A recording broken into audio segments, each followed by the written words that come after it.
Olá pessoal, hoje, com a ajuda da Jéssica, eu vou contar para vocês a história da pandemia de gripe A de 2009. Tudo começou no mês de abril de 2009 no México. Um vírus conhecido como influenza A, ou H1N1, se espalhou pelas regiões do país, acarretando em casos que preocuparam a todos, sendo considerado pela OMS como uma emergência de saúde pública internacional.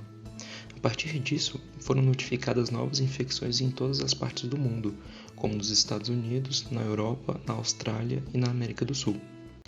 No Brasil, os primeiros casos foram identificados no mês de maio, com 4 casos confirmados no país, nos estados de São Paulo, Rio de Janeiro e Minas Gerais.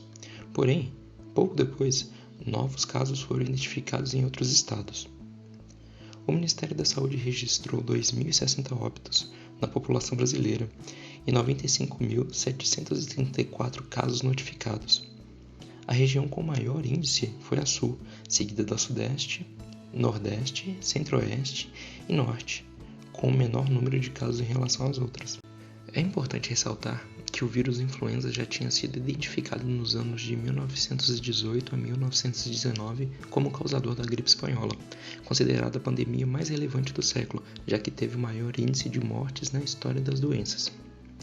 Porém, como os casos em 2009 se tornaram cada vez mais elevados, se espalhando rapidamente, a OMS reconheceu que se tratava de outra pandemia, causada pela nova cepa do vírus H1N1. Somente no mês de abril já haviam sido identificadas 1.500 pessoas infectadas e apenas no México foram registradas 100 óbitos, aumentando ainda mais a preocupação com essa variante. Até então, sabia-se que o vírus H1N1 afetava os suínos, por isso o nome influenza suína ou gripe suína. Esses animais eram cometidos com doenças respiratórias e era possível o homem se contaminar através do contato próximo, sendo esses os casos mais isolados. Mas, com pesquisas realizadas, foi possível saber que esse novo vírus possui genes de suínos, de aves e do homem. Logo, essa variante era capaz de provocar a infecção entre os humanos. Quando esses diferentes tipos de vírus infectavam os porcos, o DNA do vírus poderia sofrer recombinação, ou seja, uma troca de genes, e um novo poderia surgir com as características do influenza humano, aviário e suíno. Dessa forma, a OMS denominou um novo nome, influenza A, subtipo H1N1.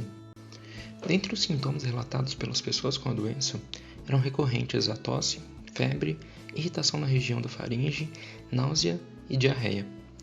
O sistema respiratório pode ser acometido com maior gravidade, provocando pneumonia e até a morte, principalmente no grupo de risco para complicações do influenza, que seriam idosos de 60 anos, crianças menores de 2 anos, gestantes, pessoas com deficiência imunológica, como câncer e AIDS, diabetes, anemia falciforme, obesidade mórbida e doenças cardíacas.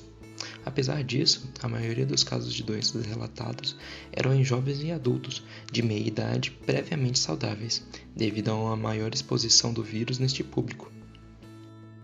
Como medida de enfrentamento da doença para redução do risco de adquirir ou transmitir o novo vírus da influenza A, foram adotadas as seguintes recomendações: higienização das mãos com água e sabonete, evitar tocar os olhos, nariz e a boca após o contato com as superfícies, proteger com lenços, preferencialmente os descartáveis, a boca e o nariz ao tossir e espirrar para evitar a disseminação.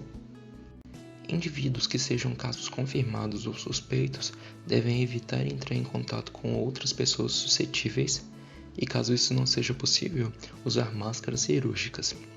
Manter ambientes ventilados e, em casos de suspeita, procurar a unidade básica de saúde e pronto atendimento, para averiguar a história de exposição e definir o tratamento adequado. Outros procedimentos adotados pelas autoridades sanitárias e a comunidade científica foi o desenvolvimento de uma vacina no ano de 2009, e isso se deu pois já haviam várias vacinas disponíveis contra outros vírus do tipo influenza, e assim foi possível fazer adaptações capazes de conferir a imunidade contra a variante influenza A H1N1.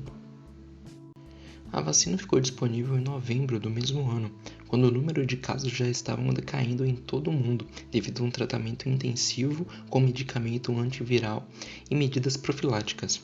Apesar disso, em 2010, a vacinação em massa permitiu controlar a pandemia, o que permitiu à OMS declarar seu fim em agosto.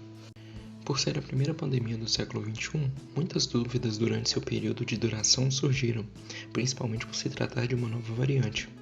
Porém, o trabalho em conjunto dos profissionais de saúde e as orientações da OMS e o Ministério da Saúde foram essenciais para que a pandemia não se agravasse ainda mais e que provocasse mais mortes na população.